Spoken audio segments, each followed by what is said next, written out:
विभवे भवः स्वः भवोद्भवाय नमः वामदेवाय नमो ज्येष्ठाय नमः श्रेष्ठाय नमो रुद्राय नमः कालाय नमः कलविकरणाय नमो बलविकरणाय नमो बलाय नमो बलप्रमदनाय नमः सर्वभूतगमनाय नमो मनोमनाय नमः अघोरेभ्यो अघोरेभ्यो घोरघोरकरेभ्यः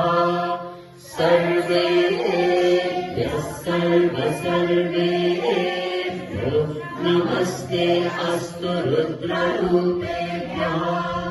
तत्पुरुषाय विद्महे महादेवाय धीमहि तन्नो रुद्रः प्रचोदयात्